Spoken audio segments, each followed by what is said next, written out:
Welcome, so today I'm with REALME GT2 Pro and I would like to show you Camera Pro Mode and how it works. So to enter the Camera Pro Mode, you have to open Camera application, tap on the More and go for the Pro Mode. It's right here. Okay, so at first I can recommend you to click on this information icon on the left upper corner. And as you can see right now, we get a description of a favorite feature that we have on the phone.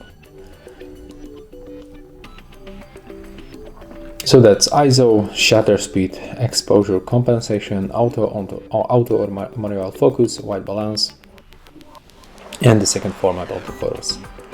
So let's take a look how we can adjust all of these parameters. We can start from the ISO with this slider.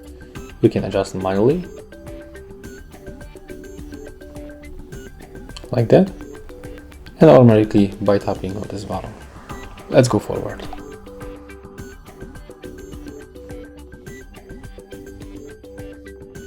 Okay, so that's all for this video.